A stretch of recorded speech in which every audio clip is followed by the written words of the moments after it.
Hello, welcome to the Giving Voice podcast. My name is Matt Austin and I'll be your host. And today we've got not one, not two, but three fantastic guests to talk about PPA and the barriers that people from culturally diverse backgrounds might have in accessing support. To begin with, I think it'd be really great if we sort of went around the table and introduce each other. So maybe starting over here, who have we got? Yeah, no worries. So my name is Dr. Anna Volkmar. I have to put the doctor in. I'm an associate professor in the Department of Language and Cognition at UCL and a consultant speech and language therapist. And I am supervising Kieran and Abby's project, which we're going to talk about today. But I've also been leading, I guess, a program of research around dementia and interventions with dementia. And we're going to talk about one of the projects I've formally run that's kind of informed the work we're doing today. Nice. Thank you very much. So I'm Abigail. I'm one of the students, as Anna said, that's working on the Multilingualism PPA project. And so I'm studying on the Master's Speech and Language Therapy course at UCL. Nice. And then last of all, but certainly not least. Hi, I'm Kieran, and I'm another speech and language therapy student on the project with Abigail and Anna. And also our other supervisor is Emma Harding too. I feel like we should give her a shout out. We should, yeah. And she's a psychologist by background and works in, I think she's in psychology department now at UCL as well. Shout out to Emma Harding if you're listening. Yeah. Nice. And also, before we do begin, I feel I probably should give another shout out to the previous PPA episode we've done with the Giving Voice podcast. That one focused a bit more on the communication clinic and intervention. But if you're listening to this and enjoy what you hear today, there's another episode. I can't remember the number, but if you scroll down, it'll be there on PPA and the communication clinic. To begin with, I thought it may be good to give a definition of PPA to the listeners who might not be familiar. So would one of you maybe be able to give a very blanket definition of what it might be? Yeah, I can probably start. So PPA means primary progressive aphasia, which means that the primary or main symptom that is getting progressively worse is language difficulties. And PPA is a term that describes a group of 3 different disorders associated with Alzheimer's and frontotemporal dementia. In fact, I guess it's really important to say here that primary progressive aphasia, PPA, is a type of dementia. Many people get confused. There's so much terminology. But the key thing is that PPA is a language-led dementia. So people present with speech, language and communication difficulties that then get worse. And they do develop other cognitive symptoms along that route, but often they are much lesser or less significant, or they're having a lesser impact on their participation activities. So whereas a typical person might think of dementia as being more memory-led, this is a bit more language-led. Yeah. Nice. So typical Alzheimer's is a memory-led disorder because the proteins that are associated with Alzheimer's attack that part of the brain, if you will. Whereas in language-led dementias, either the amyloid, so if it's an Alzheimer's type disease, or the frontotemporal dementia proteins, TAUs, if one of those proteins attacks the language centers of the brain, tend to be in the left hemisphere, the frontal temporal parietal regions. That's how we get our PPAs. That's an excellent explanation. We were way sciencey than I thought we would. I'm sorry. No, I love it. I love the detail. That's really useful. So, part of the reason we're here today is to talk about a bit about the assessment process in PPA and the barriers that people might have to accessing that. So I think maybe to begin with, it'd be good to get a sort of a holistic idea of what assessment in PPA looks like typically. So what would that pathway be for someone maybe from going from a suspected dementia diagnosis to receiving a more official diagnosis of PPA? So, as perhaps you might imagine, if you thought you had dementia, you'd hopefully seek advice from your GP. A lot of people don't, for lots and lots and lots of different reasons. But you would go to your GP, who might screen for things that might masquerade for dementia. So, hormone difficulties or being on the wrong combination of medications, lots of things. And then if they can exclude those things, you go to a local memory disorders service. And they would then take a really, really thorough case history, because that's really what defines the disease trajectory. because you really need to know what happens first, second, third, so that you can differentiate it from other things. And then accompanying that would be a language and cognition and physical exam. Very typically, when people are diagnosed with dementia, we try to get brain imaging and also nowadays blood tests or lumbar punctures where we can already see some proteins, amyloid in the cerebral spinal fluid, but not every centre has that. So in reality, and not everybody can go and have a brain scan or have a lumbar puncture.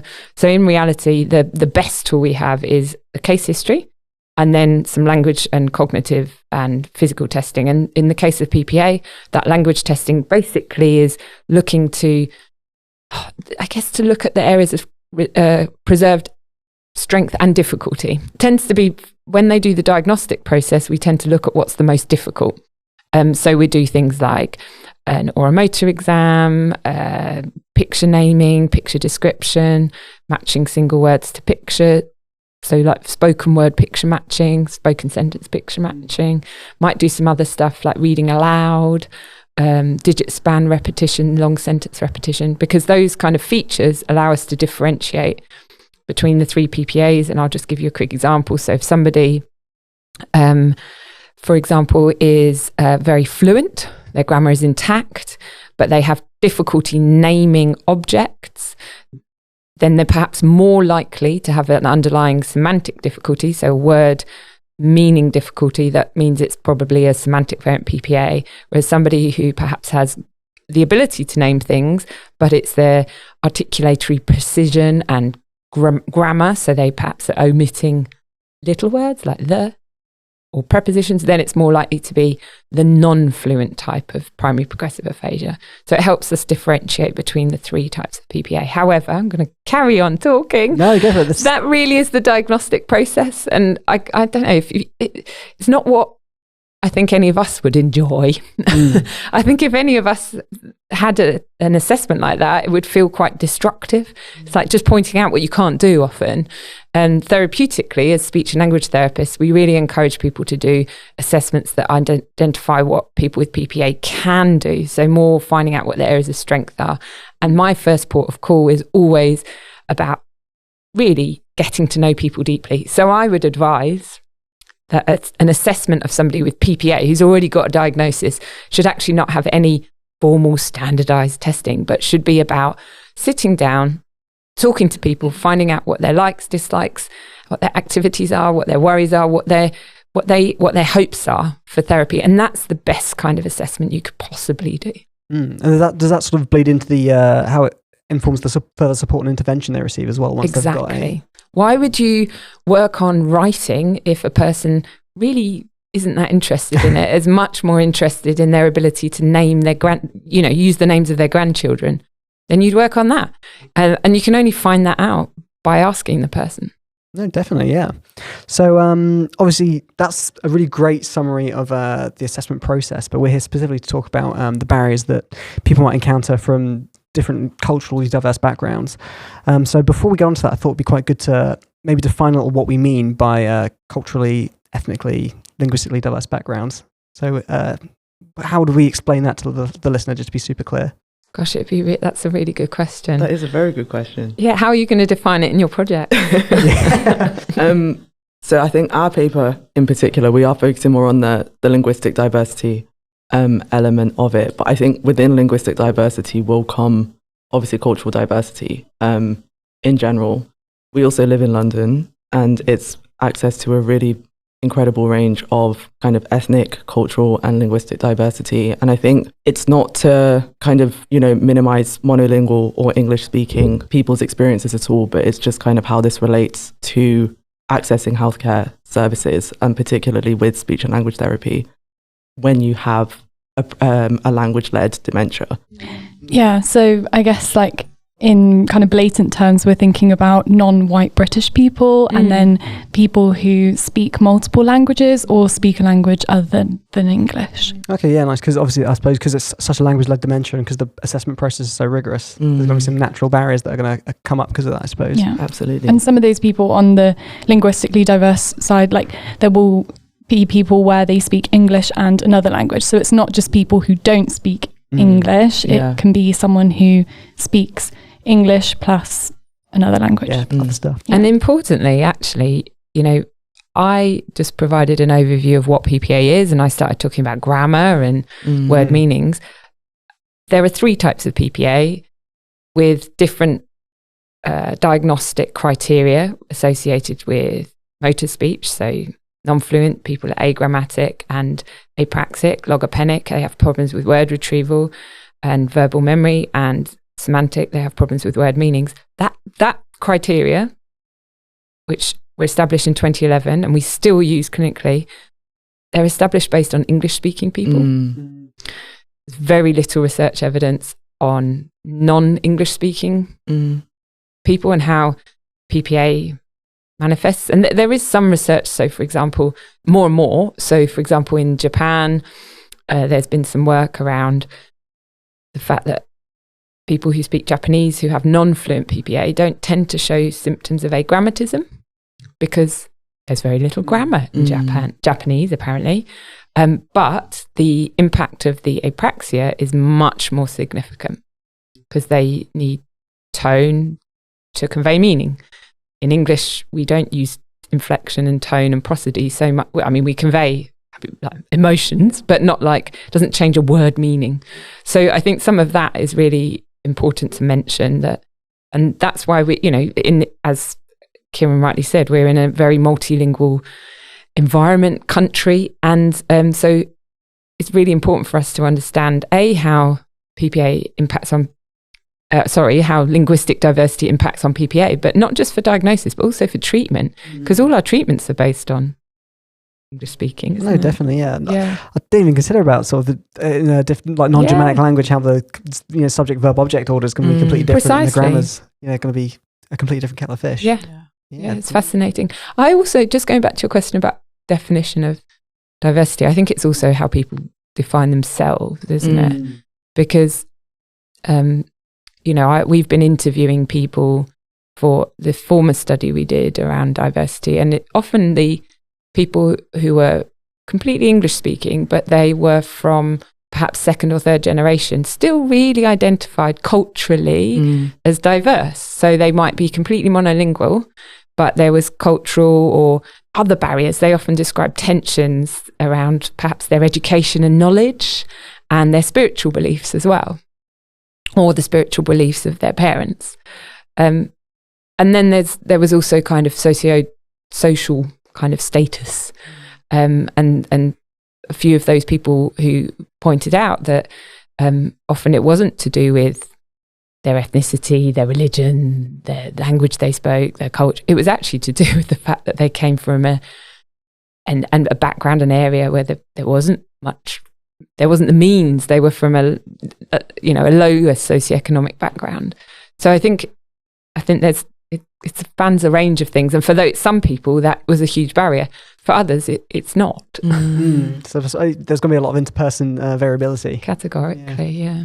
Interesting. So I think we've done a really good job of defining the assessment process of PPA and what it means to be ethnically, culturally, linguistically diverse. Now for the big question: how does being ethically, culturally, linguistically diverse impact getting a diagnosis of PPA, and what sort of barriers might we expect? Before we move on to that, I'm actually going to really qualify with this by saying, I mean, we've been talking about people as though we are doing things to people. Oh yeah.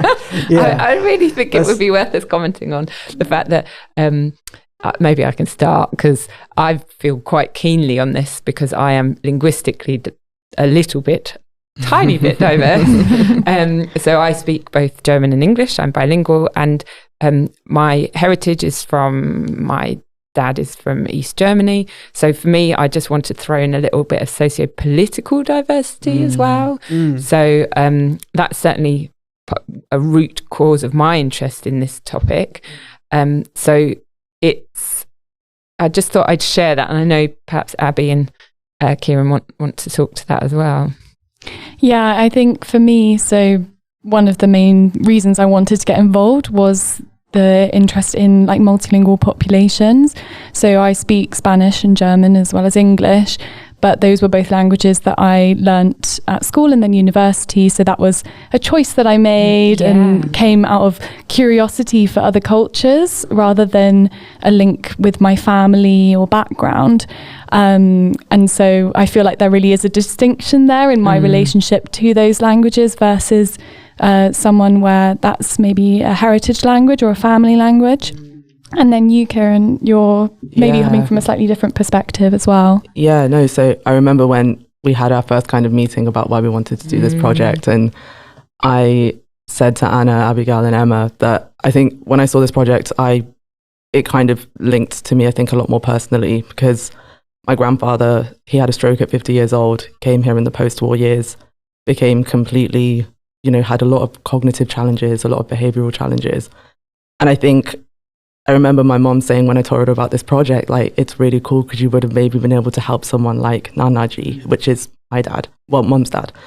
And I think and kind of doing interviews now, it's really beautiful to see, I think, a sense of comfort that's offered.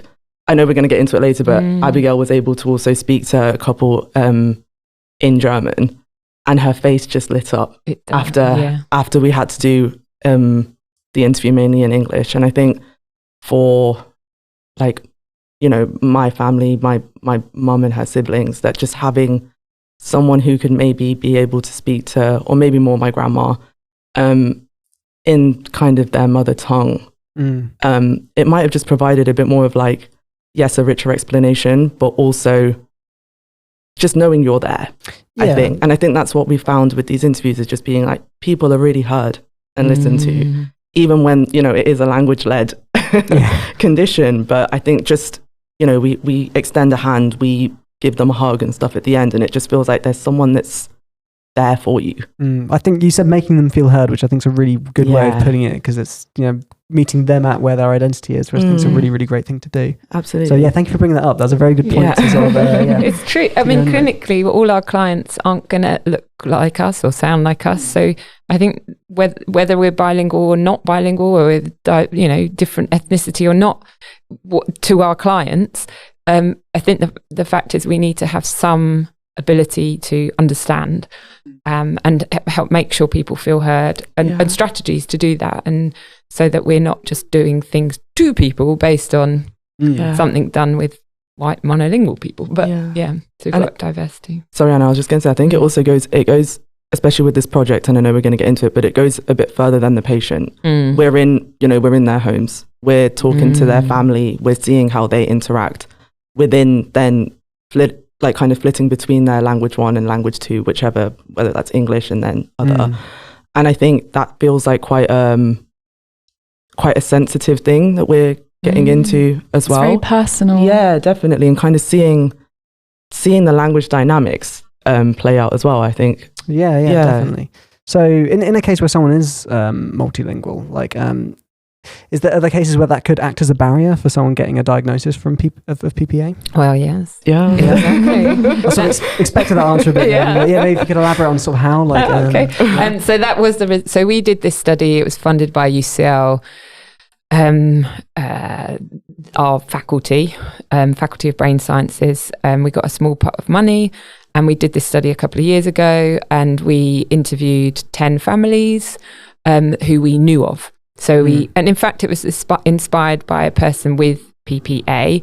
He was in a meeting, and I knew we had to do this research, but it's really hard to justify as the researcher, and it's much more powerful if the person with lived experience said it. And he said, we were in a meeting, he said, Anna, why is it that I look around this room and that everybody looks like me and speaks like me, and 3 of us went to Cambridge. It can't possibly be that this disease, because I know that this disease doesn't just affect people like me. And you need to go out You need to go and do the research to find out what the barriers are.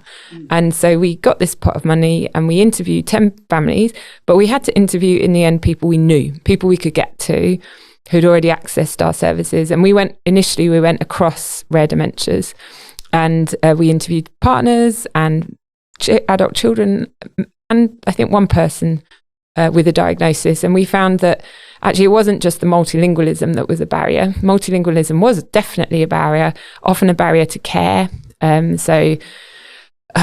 diagnosis. So it was often assumed that, oh no, those language difficulties you're having, they're because you're multilingual, or oh no, even if you have a problem, we probably can't diagnose it because it's too complicated, or oh no, you can't have a referral to a a health professional like a speech therapist because you won't be able to access it because you don't speak English, or even like things like right through to the end with the multilingualism where staff weren't able to talk to people and assumed people had no language when actually they were just talking another language, and family got frustrated. But I would say more than that, there was a lot of there was a real theme in that data around the fact that dementia isn't well understood across any culture, and rare dementia is even less understood across any culture.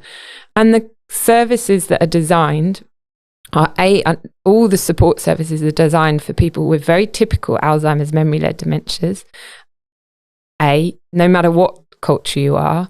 And then even if there is a service that's designed for your culture, it's designed for people who have that memory-led. So people facing barriers within their own culture around the support, like we can't deal with him because he's not typically memory-led. What's he doing? He's offending people. And they're even things like the people saying things like, oh, well, I went to, there's so many cultural barriers. People said it was my fault or my dad's fault. There was shame. It's because he did something sinful, and that if he only read the Quran, then he might get better. So those and that was words from an adult daughter who was very frustrated by the attitude of people in her community and her culture and trained carers, and she felt that there was just a general lack of knowledge and understanding of rare dementias and the interface between rare dementias and culture and spiritual and attitudinal culture.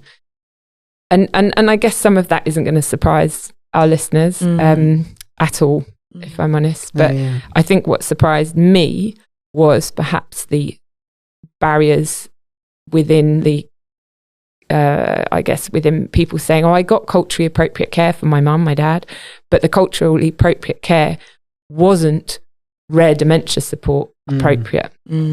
That's what I think that's what really I found really frustrating, that even if they could get culturally appropriate care, it wasn't appropriate for the types of dementia. I think you also alluded to there, not only like the differences in sort of cultural expectations of dementia, but also generational. I think when you talked about someone's daughter, tensions, sort of understanding what was necessary, but not actually being able to get it. So does that come up quite a bit, do you think? Like with younger generations, maybe be more aware of what's available to... trust as well as knowledge, I think. So people talked about, that I was here, I'm trained, I went to school here, I'm educated in Western culture, medicine, I know what we can access. My parents don't know, they think there's nothing that can be done and I shouldn't, and it's a bit of a tension that I'm trying to draw them in and they're not keen or not wanting, or there's so much stigma.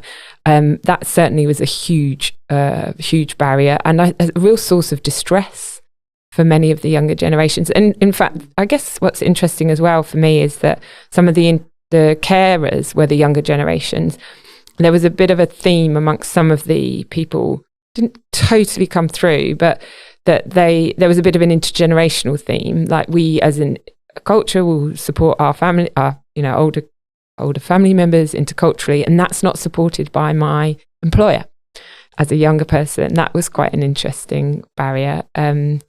I think there was some, but that kind of trust was something that perhaps was bigger than I thought would be there. Although I know that because that's something that I've known in my own family, that people, family members not trusting healthcare staff I think that's not an uncommon issue from different cultures and socio-political backgrounds. People have had different experiences, but there we go. But this led to, all of this, I guess, work led to us wanting to know more, actually really specifically more about linguistic barriers and how that interfaced. So really trying to hone in on this idea that, because clinically I've heard lots of people who are bilingual saying things like, yeah, but I'm so used to circumlocuting around a word or saying a word in language switching. It's not actually been such a big barrier. So there was also, I just want to flag, it wasn't all barriers. There were some things that were facilitators. Okay. And that did come through a tiny bit in our original study. And I'd seen it a little bit clinically. And perhaps I relate a little bit to that sometimes. And that I was like, no, we need to actually investigate it, because it's possible that we can also learn great things. Like if people have been circumlocuting all their life, how can we get people who aren't used to doing that in monolingual cultures to do that? That's really great. We can learn. Yeah, no, definitely. I think that leads quite well onto talking about maybe what can be done to aid people from different cultural backgrounds in getting diagnosis of PPA, or like helping support them through that process. Like, that's a big question. Yeah, sorry. I don't know if there is anything that can be done that's very easy. If I'm honest, I think it's more what we got from those interviews was it's very systemic. There's huge systemic barriers in local communities, in the healthcare system, but certainly within what's within our control. One of the participants said, when you do research, it'd be really good if you collaborated with local communities to do some of your research. So patient and public involvement. And we've, not within this project, but we've been trying to do that a little bit more, collaborating with Turkish. I had a Turkish postdoctoral researcher who was trying to collaborate with Turkish community centres. We've just got some funding through an Italian researcher kind of group collaborating with us to look at Italian English as well, communities here. So gradually. Okay, yeah. But I think more locally, we can do this. Yeah. This project is something we can do really locally in our profession. Do research to kind of, I guess the official word is decolonize our intervention knowledge. Yeah, I love that.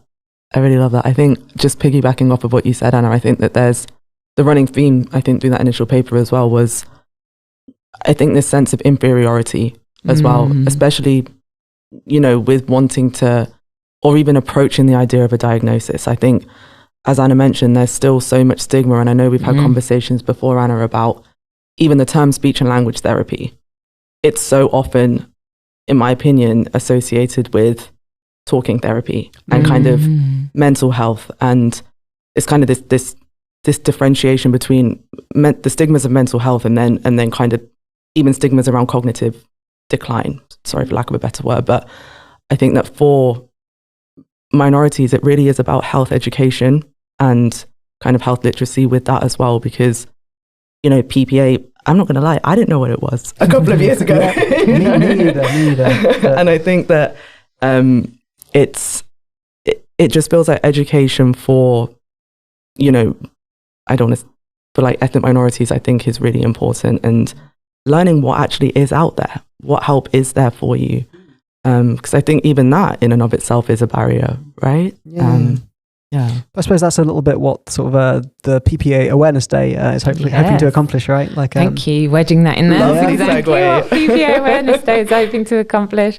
Yeah, we set up PPA Awareness Day last year because I think it speaks to that thing I mentioned earlier about how awareness of dementia, awareness of PPA, and what Kieran's saying, awareness of the role of speech therapy, is actually a lot of that is just societally, there is very little awareness that, and the key thing that people have told us is that when you have PPA, people with lived experience have told us, we just needed to know that if we had a diagnosis of PPA, we needed speech therapy. That was like one of the, not the only thing, but would have been a really helpful baseline thing to know.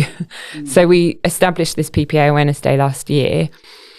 This is our second year. We're in the Houses of Parliament on Wednesday. Oh, wow. Did I tell you that already? That's very exciting. It's so exciting. We took 32 people with lived experience to the House of Parliament. We collaborated with the Royal College of Speech and Language Therapists. We're collaborating with Rosemary Townsend, who's a speech therapist who runs Discover, the only charity that provides speech therapy for PPA. We were all in the Houses of Parliament. We had 13 parliamentarians. Wow. But we're trying to basically increase awareness across different contexts. So we've gone for the parliamentarians. We're gone for, that sounds aggressive. Gone for them. We need more funding from them. Yeah. But we've done work with, we have the UK SLT PPA network where we share clinical and research knowledge. We have, I teach the students about PPA awareness. We're doing a podcast with a dementia researcher organisation. We've done some collaborations with some artists. We are sharing resources that Rare Dementia Support share, and ultimately running a webinar on the 10th of April. The webinar we've got one webinar in the UK, and this started in the UK. Last year we had 7 countries in total in the end run their own awareness days, but this year I think we've got 12. So increasing awareness around the world. But this podcast is part of thinking, how can we also bring in more, awareness amongst students, but also thinking about what you're saying, Kieran, to increase awareness across different communities. We definitely need to do that. No, definitely. So that's something we can do as SLT to try and sort of help. Absolutely. Yeah. If you're working in a certain area and you're thinking about your local community, what is it that you can do to increase awareness amongst your local community? Last year, some of the SLTs, speech therapists, just ran a coffee morning in their local community centre. People did things in their hospital dining room, little posters on the wall. There was things that they could do locally. And I think that's what the people told us in that study. You need to go to your local community and increase awareness locally. So I think it's important to think about our own positionality. Being as, they're trying to access our services and there's current barriers. So those are good things to consider. Yeah. Nice. I think if you guys are up for it, we can maybe move on to talking about the current PPA project. I think we should. Definitely. Yeah. So maybe first off, I should explain a bit about the project system at UCL, so the listeners have a bit of context. So for master students in our second year, we have to choose. We get to choose. I like how Matt's looking at me because I run the module. I'm just checking I know what I'm talking about. I'm just sweating bullets. But no, we get to choose from 4 different topics, 2 pediatric, 2 adults, and they are sort of all associated with different lecturers and professors at UCL who sort of help us go through that project, and we sort of do it in accordance with them. And clinical audits and quality improvement. Don't forget about that. I would never. I was tipping my tongue. I was just about to say it. Kieran and Abigail have both chosen a project to do with Anna around this topic that we're talking about. So if you wouldn't mind explaining, what is your project? What's the official sort of title? Goodness. Do you want to do that one, Abigail? Yeah, sure. Okay. So we're investigating the experiences of multilingual people with PPA and their support partners. So that could be a family member or a carer. So far, we've mainly spoken to people with PPA and either husband, wife, or a child. Adult. Sons and daughters. I mean, not like. That's fine. I always think we have to emphasise that because we're not going and accosting 12-year-olds.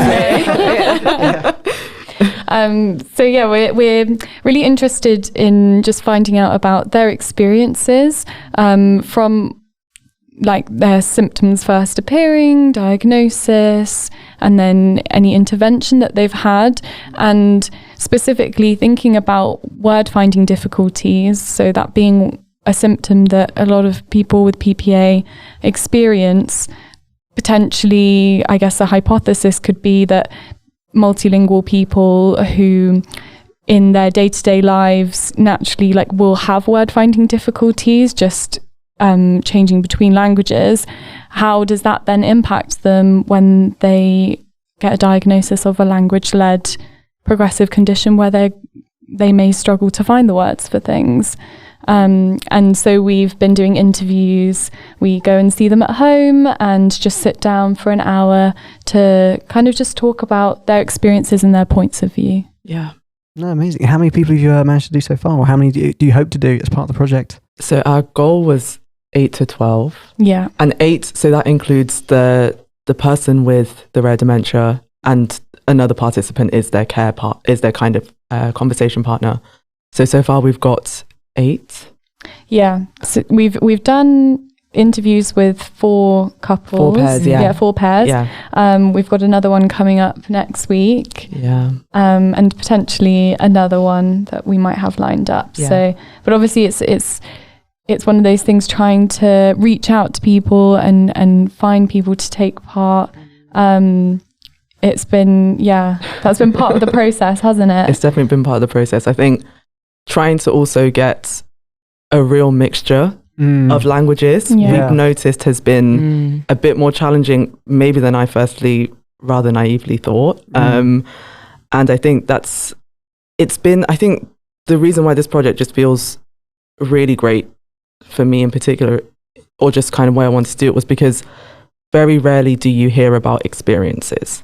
It's so often objective, clinical, these are the assessments that were done and this is what that means. But it's kind of like asking them questions. Okay, how is it in the morning for you? How is your language in the evening? How does tiredness affect you? Does this, I don't know, do these symbols help you when we're having these conversations? It feels a lot more like it's about the person, right? It becomes about the person and not about the presenting symptoms. And I think that feels really kind of like just the core of this project really is just about really getting to know them. At least, I don't know, for me. I know. Yeah, I agree. And I think in terms of hopefully, the results of this study being used by speech and language therapists as guidance for, how to work with this client group, by taking their own words and their own experiences, that's so meaningful and means that we can ask them specifically, have you seen a speech and language therapist? What was that experience like? Do you think it works when you speak multiple languages? And just getting their perspectives on that. Definitely, yeah. I think the thing that we're also doing is, in the interviews, if any of us know other languages, we decided to not use that in the actual interview recorded process. And like I mentioned earlier, it was really lovely to see when I was leading an interview, and it was quite a challenging one, just due to, I think, how much the questions were distressing the person with the rare dementia. And afterwards, when the recording stopped, she took us around her art studio and Abigail was speaking to her in German. And it was like a different person, wasn't it? It was kind of like, even just her body language, her kind of verbal language was different. It was, and I think it just proved that this project really is essential, because seeing that up close, where you're seeing it in English and then you're seeing the kind of native language, just how much more comfortable she was around us compared to when we were speaking in English, made a real difference. It'll help us make our practice a lot more person-centered. Absolutely. It'd be worth, sorry, I was just thinking out loud that we mustn't forget to document how many people who were potential participants. Yes. Because there were a few more people who were potential participants, and some people declined. That's an interesting fact in itself, isn't it? Because some people... Yeah, there was... I'm allowed to say reasons why, right? Yeah, so there was somebody who we went to go and see who's... their background is South Asian, and I'm South Asian too, and I feel like I related a lot to what she said, where when I went to go and kind of ask them if they wanted to be a part of the project, she said to not use the word dementia with her dad. And then when I called her again later to kind of check in on it, she said that it would probably be too distressing for him. And I think this kind of goes back to the stigma of any kind of atypical presentation. And I can only speak from a South Asian perspective, or kind of having a South Asian heritage. It just feels like there's not that acceptance, or there's not that kind of... I don't even know the word, I think, to kind of look for. And I think her saying for us to not use that word, she called it the D word, I found really interesting, because I think there's so much stigma, South Asian father, I'm sure, kind of very stereotypical, what I'm going to say, but probably the head of the household, having this decline, kind of culturally the family dynamic would have changed. There's so many things that I think we don't take into account when there is like a diagnosis being made like that. And this project really has proven, oh my goodness, there's people that don't actually want to talk about it because they would rather have the therapy. They'd rather have, and I'm quoting this, but the treatment. Right. They don't want to just talk about it because that's what they see it as, right? They see it as a conversation and not help that could be had when this is a progressive condition. Yeah, that's really interesting. Yeah. And I think that will be reflected in your study as well, because there were a few.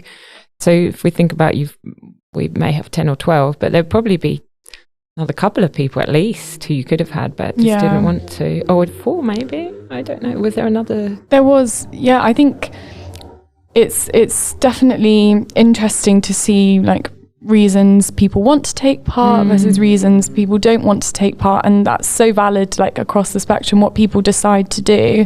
But I think that does say something and maybe reflect, you know, their motivations and their relationship with the diagnosis and the experience that they're having. But it's also just like different types of people, right? Like one couple that we spoke to, the wife who doesn't have the PPA, she was saying she's just keen for anything and taking part in our interviews. While that's not like what you were saying, Kieran, treatment, she was like, it's something, if it can make a difference somewhere, we'll do it. And that's one perspective. But then you have other people who are thinking, I want to prioritize like speech and language therapy. That's what I want to prioritize. Yeah. Interesting. So sort of building on that, has there been any sort of themes or maybe responses that have particularly stood out to you so far in your interviews? There's one that comes to mind for me in the first interview that we did where the daughter of the person with PPA was saying that she actually feels potentially like quite grateful for the fact that her dad speaks multiple languages and that they speak multiple languages, because she was saying something along the lines of, well, we've seen what the progression of the condition has done to his English. If we didn't have the other language as well, like what would that look like? So I thought that was a really refreshing and interesting take. I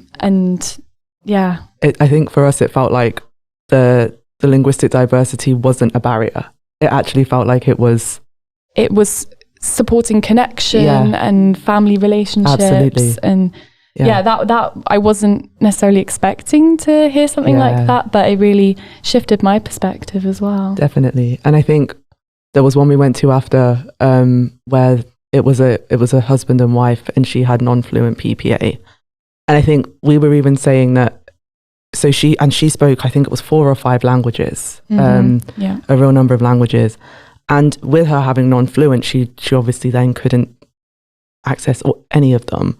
And I think we were even noticing how all she had to do was even look at her husband, and he was able to just kind of be able to communicate with us what she was kind of meaning at that time. And she could write down, but there was just this really kind of beautiful dynamic between the two of them where you realize how rich language is. And it's not just about, oh my goodness, what I'm verbally saying. It's about this person. They've been together for so many years and they knew each other so well that it's almost like he could see what she was trying to say and like just read it off of her mind or something. Do you think she was a better non-verbal or just an all-round better communicator because she was so... I think they were amazing communicators. They both were. It was about both of them. Okay. But I think her specifically, someone who is mainly using written words, pointing. Very expressive, right? Yeah. We came out of that one and really reflected on how well they communicated with each other. Yeah. Nice. That's really cool to hear. I'm really looking forward to maybe seeing the project when it's done. I don't know if, oh, me too. I feel like you've just described all the resources available and the fact that we've honed in, our research question honed in on like multilingualism and I was anticipating a bit more that, it could be a resource.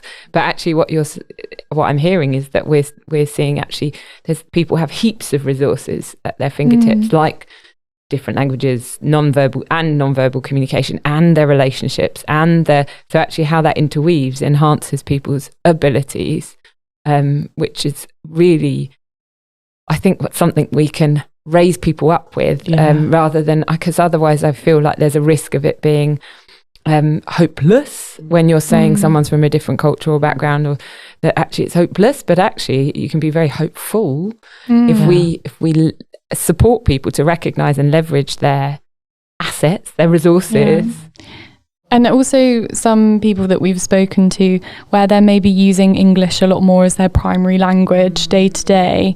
There was one person I remember who, when he went to his home country and then was able to speak more of that language, it kind of reminded him of that connection to that culture, and thinking, wow, like that actually... And that was a really nice interaction I just had, and that was really lovely as well to see. Yeah, because I think starting with that one, Abigail, he actually said that he doesn't speak his native language at all. So Abigail and I looked at each other and we were like, oh, okay. And then when we got more into Abigail was leading that one, when she got more into that, we actually did realize that, wait, he does speak it. He's just not speaking it every day or as frequently. And I think that some people actually then don't realize that they're maybe multilingual just because of the frequency with which they're using it, right? Like, it did take for him going back to where he grew up to be able to use it more. And then it was more of like a locational, it was like a very physical code switch in that way. Well, it makes a bit of sense, I think. Yeah, because if you're living in England or whatever for most of your life, you're probably going to default to being, I'm in England, so I speak English. Or something, even if you've got the other language available. Yeah. I mean, it's about connection, isn't it? That's absolutely. We know that we did a study across 17 countries with people with PPA and their family members. We asked them what they most want to change about their lives with people. And they said it's to be able to interact with family and friends, to connect. And all of what you've described is about connection. Absolutely. Yeah. I think one thing as well that you reminded me of, Anna, earlier, where you were saying that people in the past have reflected on being multilingual and being used to speaking around a topic, or you can't think of the specific word, so you find other ways to say it. And actually, in some of the conversations that we've had, when we've asked people, well, before your symptoms started, did you did you have word finding difficulties? A lot of them have said no. And I found that really interesting because the evidence kind of says that multilingual people generally do have more word finding difficulties or have to engage with circumlocutions more. So then that kind of really has got me thinking about, what is it about potentially the experience of word finding difficulties as part of PPA? Or is it about the experiences of managing that? Because I guess if you don't identify, well, it could be both. So if you don't realize that you not being able to think of a word in one language is an actual word finding difficulty, and you circumlocute it, but then you don't, it's not, you're, I guess, innately working around it, not realizing that's a resource. So I wonder if there's something about clinically, there's an implication that we need to draw people's attention to the fact that, what did they do, rather than talk about it as word finding, maybe it's about us and the way we talk about it, and also potentially looking at like analyzing people's conversations, like the way that manifests, because someone's experience or reflections on that is very different, or could be different to how it is. Oh, you've segued very neatly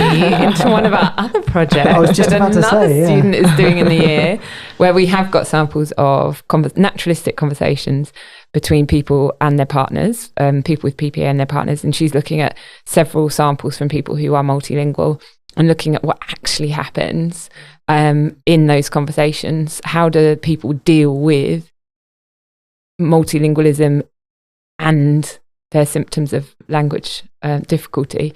I can't tell you what the results are because I don't know yet.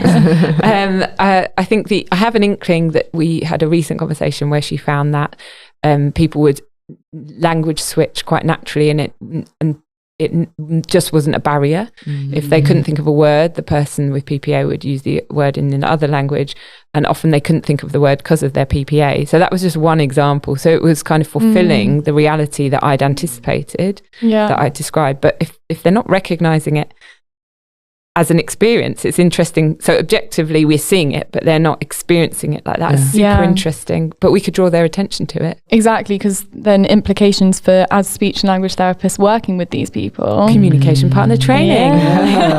Better conversation. Nice. Yeah. I mean, I feel like I need a whole other podcast to sort of delve into all of that. But I think that's a really nice place to maybe sort of try to wrap things up a little bit. I don't know if there's any other things you guys want to bring to the table that we haven't mentioned already. It might be worth mentioning for any of the listeners that if you haven't yet signed up for the PPA awareness webinar on the 10th of April, you still can. There are ones across the world, but the UK-based one can be accessed. The sign-up can be accessed in the meeting notes, perhaps, Matt? I can definitely put a link in the description. Sounds great. But you can probably Google it as well and find it and just sign up for it. And we will have a neurologist and speech therapists and most importantly, people with PPA talking about their experiences. Perfect. And do just check the description of this podcast on Spotify, YouTube, Apple, wherever you take them. We'll put lots of resources in the description for you to access. To close things off, I don't know if you guys have listened to the podcast before, but I always do a segment where we say about something we're really loving right now. So I figured we can maybe go around the table just to end on a light note and say, what are you enjoying? It can be anything, from like an audiobook to a really great song or like a book you've read, whatever. I can go first if looking at the slightly worried faces of the people around me. So I have a podcast that I've been loving. Not to, obviously, this podcast being the... Is it called the Giving Voice podcast? Well, Giving Voice primarily, but this is a slightly different one. But if anyone enjoys listening to podcasts, it's called Search Engine, and they basically investigate just really random questions that people have that they're curious about. So it could be, they have episodes on things like, why can't we just turn empty office buildings into flats? Or like, is it safe to drink the coffee on a plane, or things like that? So really like interesting topics. I really enjoy it. That's a really good one. I can maybe link to that in the description. Yeah, so definitely people can check it out. Yeah, this description's going to be stacked, but it'll be good fun. How about you guys? There's no pressure for it to be anything I know, looking at each other across the table, like shall I go? Yeah. So I've been really into. I'm rewatching The Wire. That's a great answer. That's a perfect that's answer. All I can. That's honestly all I can really give right now amongst all the coursework and deadlines. That The Wire is my hour, maybe 2 a night, where I just wow, this is acting at its finest. I'm not an actor, but I'm like, wow, this is the best show I've ever seen in my life, and I'm on my second run of it. So there's going to be a third or fourth at some point for sure. How many seasons? There's 5 seasons altogether. Okay, that's not too bad. It's not too bad. You could always go on to Top Boy.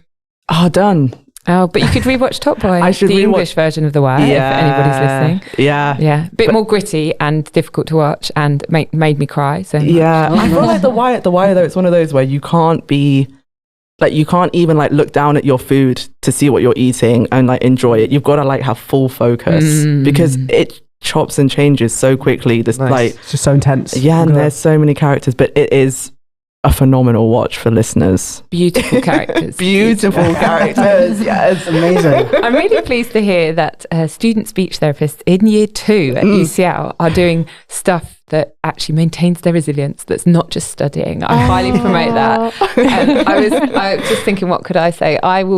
Given I was divulging, when I did my so I was divulging stuff about my own speech and language therapy training at UCL many moons ago. I did the undergraduate in speech and language therapy here. And I was one of the co-founders of the Hard Rock Society at UCL. Nice. And I guess what I'm really enjoying right now is the resurgence of 90s music. Perhaps not enjoying the fact that my teenage child basically challenged me on whether I actually knew any Metallica songs and totally didn't believe I'd ever seen a band in the flesh ever, but I actually have. But no, I'm loving the resurgence of 90s music. Perfect. Well, I thank you very much for those responses. It's been a really fun podcast, and we'll leave it there. So thank you very much. I've been Matt Austin with Anna Volkmer, Abigail Lawrence and Kieran Bansell, and you've been listening to the Giving Voice podcast. Thank you. Thanks for listening. Bye.